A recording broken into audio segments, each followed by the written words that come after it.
As a new stand-up, getting to support him at a few gigs, and travel around. Was he able to integrate flatulence into his show? I think he's always had that. Always had that club in his bag.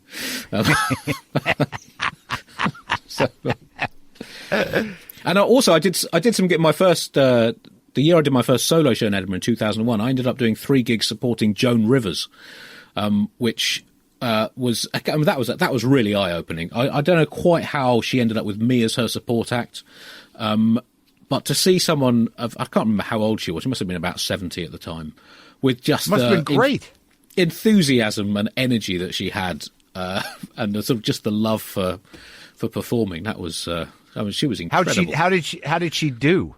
Well, she had quite a big fan base in I can't remember, it was a sort of 1,500 seat theatre, and they were very me doing 7 minutes at the start to 1,500 Joan Rivers fans was not necessarily a recipe for success, but she was I know that feeling. She was incredible physical energy, and the speed of her mind as well. It was that was really great to see as a new stand-up, to see someone who been doing it since literally before I was born. And were you, I don't know how old you are in compared to me. How old are you? I'm 46. Oh, you're younger than me. Right, yeah. So you don't remember necessarily, or you were not comedically cognizant when Bill Hicks landed in your country? No, I missed that. And yes, I think if I'd been, more into comedy than I was as a student, I could have seen him. Nick Doody, who was another comedian. I don't know if you know Nick from the British circuit. He ended up supporting Bill Hicks at a gig as a student in Oxford. Well, it seems to me that for some comics, and certainly maybe for somebody like you, his arrival was sort of like Hendrix, to the musicians of London when he came over. Yes. There seemed to be an impact being made. Well, that was a bit before my time, sadly, so I sort of slightly missed out on that. Yeah, but I think there's a legacy of guys you're talking about. Yeah. I mean, when I saw Stuart Lee, I'd been hearing about him for a long time, and I just I don't know a lot about British comedy, but when I went to Edinburgh and I saw him, that he's one of those guys that decides the pace. Yes. I've always admired people that sort of this is going to be difficult for a lot of you, but this is what's going to happen. And this is the speed at which it will happen. And this is the tone of it. Yes. So make your decisions. Are you in or out? Yes. And, it's a rare thing. It's a great thing. Yes, and it's, I guess, at some point, all comedians have to decide if, how, and where they will or will not compromise. And I know, and it's a weird thing. Yeah. You're gifted if you have no choice in a weird way. If this is all you got, this is me. I got no other gear. There's no I better do this to make this work better. Yes, that's a gift. It's a painful gift. But it's a gift. But it's a liberating realisation, isn't it? I saw, again, in one of my first Edinburghs, I went to see Tim Vine, who does nothing but puns. And, I remember that guy. He has absolutely no plan B. And clearly not everyone likes plan A. But he just, he is, that's it. In his own way, totally uncompromising as well. And, I think that's what I got out of most in my first 2 or 3 years doing Edinburgh, was seeing, other comedians who were sort of further on in the process and how they were choosing to do their comedy. Dug into their character. Yeah. I'm going to do something I haven't done before, but I think it'll make the conversation better. You're going to excuse me for a second so I can go to the restroom. Is that all right? Yeah, fine. Don't go away. Okay.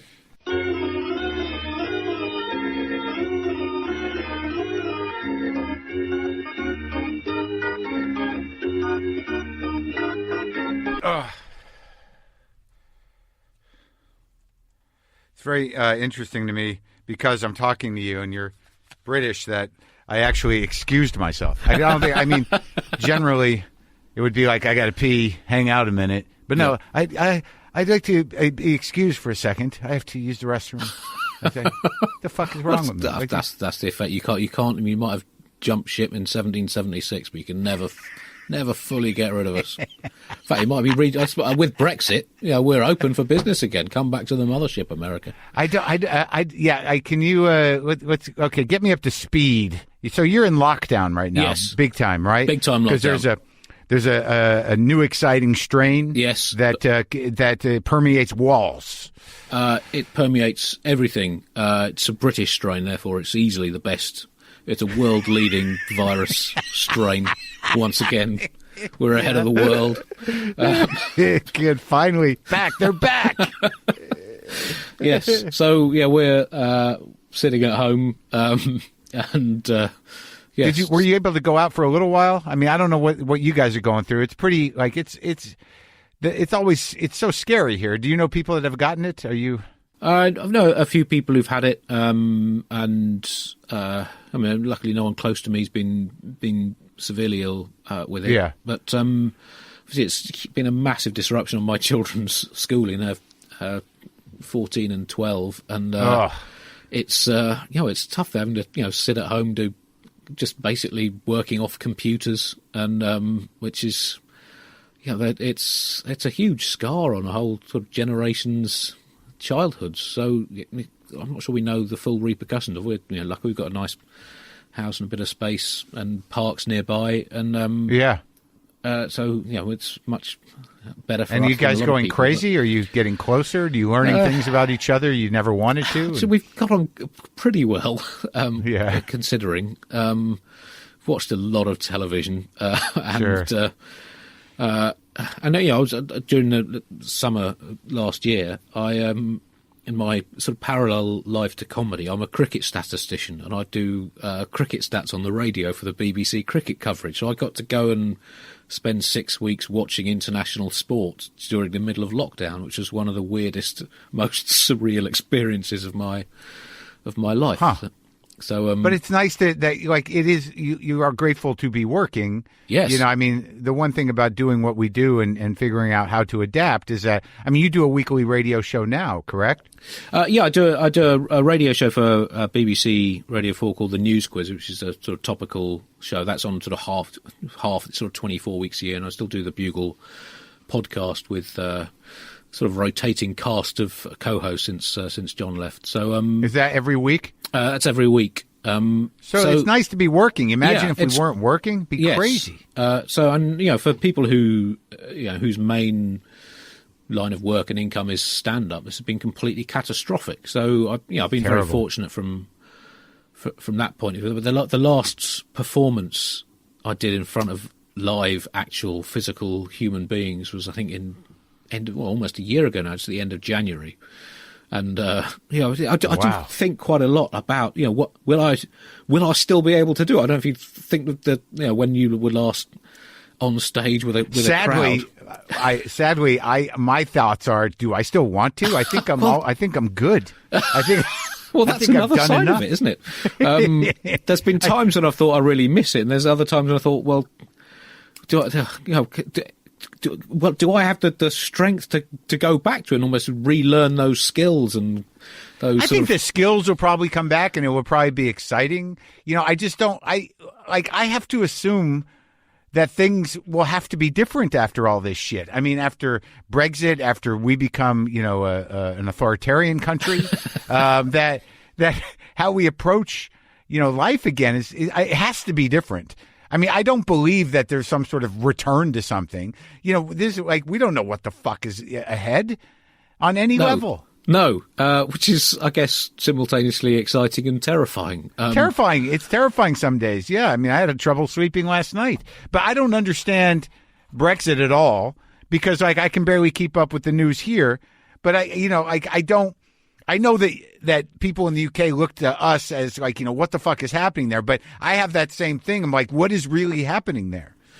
Well, I think most people in Britain are thinking that, probably on both sides of the Brexit divide, and it's been the strange thing with Brexit is Britain's membership of the European Union has been slightly controversial for most of the sort of 4.5 decades that we were part of the EU, but it was never a massive political issue, and all the sort of polls said it was it was a major issue for about 5% of the people, and then because for essentially party political reasons, David Cameron, then Prime Minister, called this referendum, and it suddenly became the completely defining totemic political issue of our times, and it's created divisions, I think, of a similar type to the divisions that Trump has created. Well, it's a mixture of sort of creating and revealing, I guess.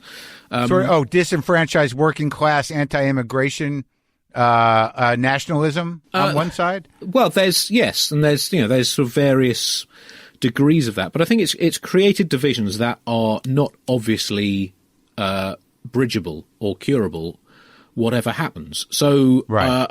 And so in terms of the long-term prospects, obviously with the difference with Brexit and Trump is that Trump was only going to be president for 4 or 8 years, whereas Brexit is for, the foreseeable future. Whether it's forever or not, I don't know. It's impossible to say.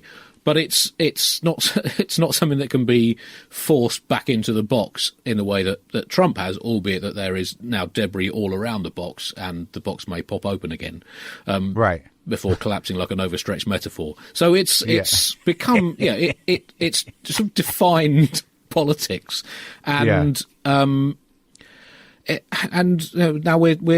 we're stuck with it, and it's going to be one of those things. Well, philosophically, I was was a huge fan of the European Union and Britain being part of it, and I will always think that, and I always hope that Britain returns to being part of either the European Union or whatever may emerge from it if it collapses or whatever. And in the same way that people who were opposed to it remained opposed to it throughout the 4 decades, which were largely successful for both Europe and Britain, that Britain was a member. So there's no real middle ground, and COVID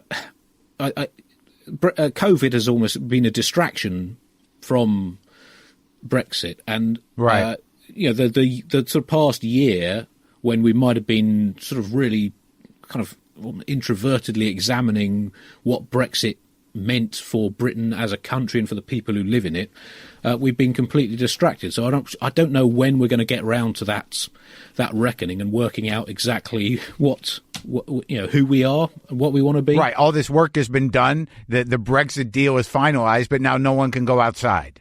Yes. And so that's all put on hold. Is how culture and British society will function under the new game. Yes. It's all on. Yes, I mean, we've essentially hibernated as a nation, and in fact, I mean, I think there is something to be said, I think, for hibernation. I think it's something that humans as a species might consider. We should consider taking a 3 month or to a year break. Yeah, I think if there is a positive to come out of COVID, I guess lockdown is as close to hibernation as we're generally allowed to get, and it's something that I would like to see formally instituted. 3 months every year. Sure. I mean, it's sort of like the midday nap in Italy and Spain. Yeah, exactly. It's just like we'll have a 3 month a year nap. Yes. I mean, that's one of my main reasons for being in favour of Britain staying in the EU, is I was always hoped that Britain would adopt the siesta for the proper afternoon nap, which is always something that we've been a bit too hard working as a society. Despite my best efforts to balance that out statistically. But isn't there certain pub rules? I mean, isn't there an instituted, isn't there a midday drink you're supposed to have? Yes. That was, that's always been part. We've drunk through a lot of things in our history, as a society. And, I mean, and in fact, with COVID, there was so much of the debate was about when and how the pubs would open. That was almost that for a while. That seemed to be the most important thing that the government had to deal with, was managing the reopening of British pubs, which had not even shut down during the Blitz, I think. So this shows how what COVID has done. That it made British pubs close, and they are closed, huh? They are currently closed. They were open. They've been sort of intermittently open. They're now, I think, currently all closed. For a while, you could get takeaway beer from pubs, which slightly defeats the object. I don't know if they're doing takeaway quizzes as well, but yeah. Are the ICU units like busting like here? I mean, is the death rate spiraling there? It's got very bad